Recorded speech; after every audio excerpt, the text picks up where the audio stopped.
सिद्धि की शादी के बाद वो ससुराल चली जाती है। पीछे रह जाती है भाभी रानी। सिद्धि के ससुराल जाते ही भाभी कहती है, अरे वाह जी वाह, सारे कपड़े मेरे। हाय रे पैंट, अरे वाह वाह, मजा आ जाएगा। अरे ये सिद्धि की अलमारी के सामने खड़े होकर क्या बड़बड़ा रही है? जाकर देख मेहमानों को विदाई की मिठाई मिली कि नहीं। अब हाँ माँ जी, क्यों नहीं, लेकिन पहले कपड़े तो बदल लूं। अब रानी आ जाती है सिद्धि के उन कपड़ों में जो वो ससुराल जाने से पहले घर छोड़ जाती है। अरे रानी, कुछ दिन रुक जाती।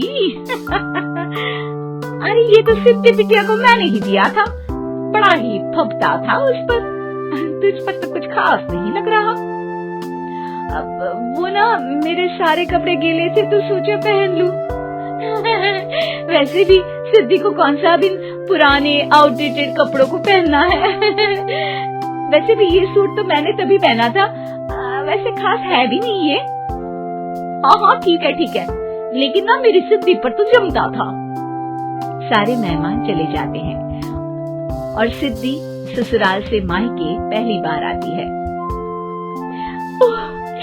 अपना घर, अपना कमरा, अपनी अलमारी। ये बोलकर जैसे ही सिद्धि अलमारी खोलती है तो सामने उसके कपड़ों की जगह कुछ और ही रखा होता है। माँ, जरा कमरे में तो आना। सास और रानी वहाँ पहुँच जाते हैं। रानी ने पहनी होती है सिद्धि की जींस और टी शर्ट। अरे भाभी, ये क्या? ये तो मेरी बड़ी ही महंगी टी शर्ट है, इसे आपने घर में क्यों पहनी है? अरे बहुत मिलती है दीदी ये चौक की मार्केट में, 150 में। ओ भाभी प्लीज, ये एरोपोस्टल है, 2000 की एक टी शर्ट। ओहो, 2000 में तो दीदी 4 साड़ी आ जाए। अब क्या बोलूं? भाभी, ये मेरी अलमारी में छोटू के कपड़े, तो मेरे कपड़े कहाँ हैं? मेरी अलमारी में? अब दीदी आपको कौन से पुराने कपड़े पहनने थे? माना भाभी, लेकिन मैं जब घर आती तो यही सब पहनती ना। अरे तुम तो बड़ी कंजूस हो दीदी। खैर वक्त आता है जब सिद्धि ससुराल के लिए रवाना हो रही होती है।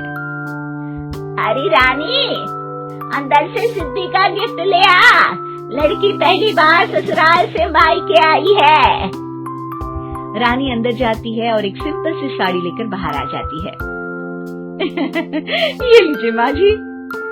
सास बेटी को गिफ्ट देकर ससुराल भेजती है। अगले दिन रानी एक सुंदर सी साड़ी पहनकर सामने आती है। अरे रानी, ये तो वो साड़ी है जो मैंने सिद्धि को देने के लिए दी थी जब वो ससुराल ले जाती, लेकिन ये तूने कैसे पहन ली?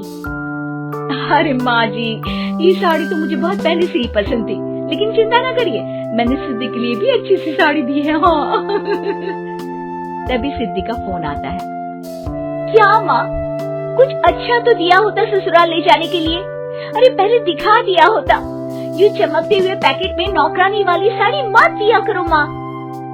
अरे बेटे, वो तेरी भाभी ने ना गलती से उससे पैकेट बदल गया। हाँ, मैं कल ही तेरे भाई के हाथ से तेरा वाला पैकेट भेज दूंगी। अरे रहने दो माँ, आई एम श्योर भाभी ने अभी वही साड़ी पहनी होगी जो तुमने मेरे लिए रखी थी। तुम तो समझ नहीं पाई उनको। खैर छोड़ो, मैं ज्यादा बोलती अच्छी नहीं लगती, रहने दो, आपको उन्हीं के साथ रहना है, फिर बात करेंगे। सास को रानी पर गुस्सा आ जाता है। वो उसके कमरे में जाती है जहाँ वो शादी का एल्बम देख रही होती है। रानी, मार्केट जाकर एक ऐसी ही साड़ी लेकर आ, कल प्रतीक जाकर सिद्धि के घर दे आएगा।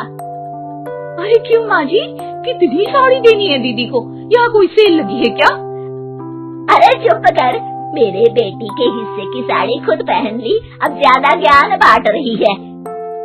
एक दिन सिद्धि का फोन आता है। माँ, मेरी सास ने आज सबको खाने पर बुलाया है। सारे लोग सिद्धि के ससुराल पहुँचते हैं।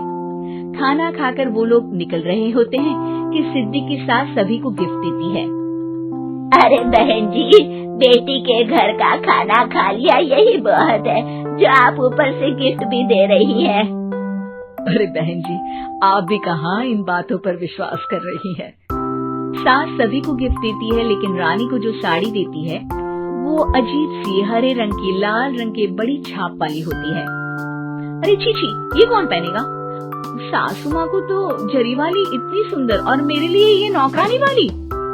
अरे भाभी, दरअसल मैं जब भी घर आती थी आप वापसी में ऐसी ही साड़ी देती थी ना, तो माँ ने सोचा कि आपको आपकी पसंद की ही साड़ी क्यों न दी जाए। बेचारी रानी, बोलती भी तो क्या। सिद्धि और सास रानी का चेहरा देखकर हंसने लगती है, तो रानी समझ जाती है कि अपने ही बिछाए जाल में वो फंस चुकी है।